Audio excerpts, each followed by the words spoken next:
Frank Zappa once said, "Modern music is people who can't think, signing artists who can't write songs to make records for people who can't hear."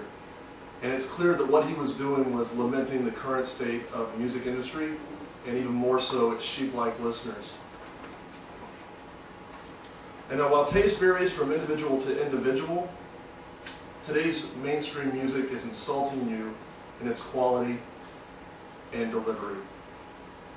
I, like any of you, have musical tastes and preferences, and it concerns me that we subject our ears and minds to the poor excuse for music that comes from our radio speakers. My purpose tonight is to inform you, or persuade you all, rather, to see how disappointing today's mainstream music really is. And I believe today's mainstream music is disappointing because, one, it lacks heart and soul. Two, the image of the performer is promoted and judged more so than the music itself. And three, studio techniques are used to mask the inadequacies of today's popular artists. First point is, today's mainstream music is lacking in heart and soul. And during my teenage years, my parents had negative views on the music I would listen to. They said it lacked heart, and they said it lacked soul. And now I fully understand what they meant by that.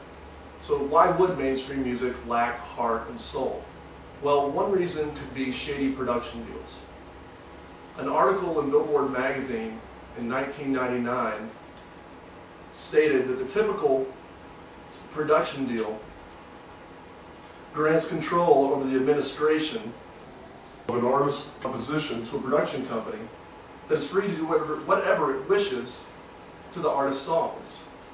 And this could include changing the titles, include changing lyrics, and musical substance. So how can an artist's heart be expressed when they're not in control of the final product? Another reason could be something called the Song Artist Adoption Formula.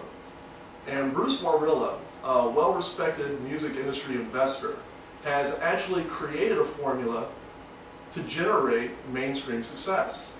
It's almost like a paint-by-numbers approach to popular music. So at that point we say, how could a mainstream artist's soul be expressed when record companies are using formulas to produce hits? The second point is the image of the performer is promoted and judged more than the music itself. An instance of this could be manufactured pop bands. There's an entire group of pop bands that are dreamt up and created on paper long before they find actors to fill those roles. We can see this as early in the 80s as the New Kids on the Block.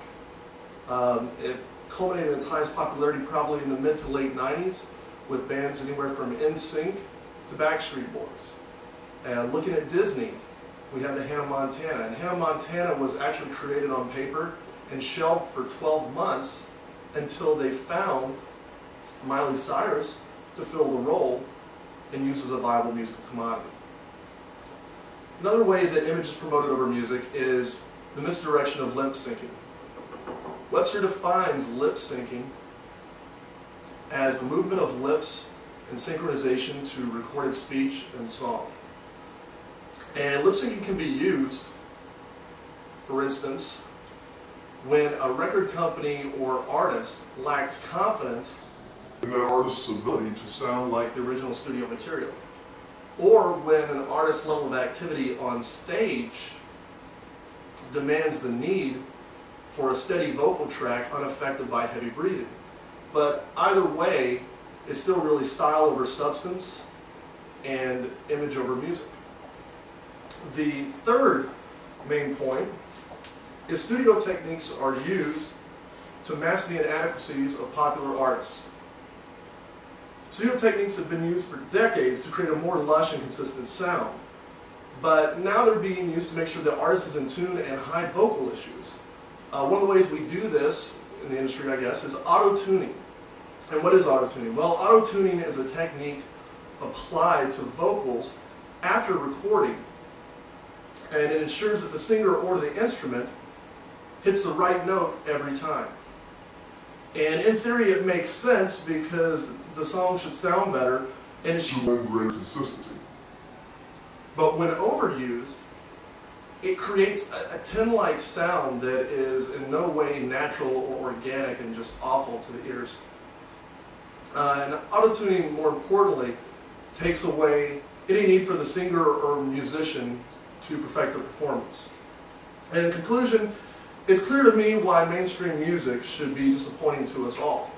I believe mainstream music is disappointing because 1, it lacks heart and soul.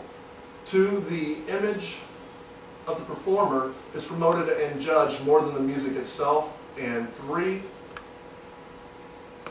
studio techniques are used to mask the inadequacies of popular arts. And I've made music in the past, and I'm certain that by following the music industry's formula for success, it would have been more popular. But at what cost to artistic vision? In closing, T-Bone Burnett said, "We live in an age of music for people who don't like music." And judging by what the radio has to offer, That quote is true.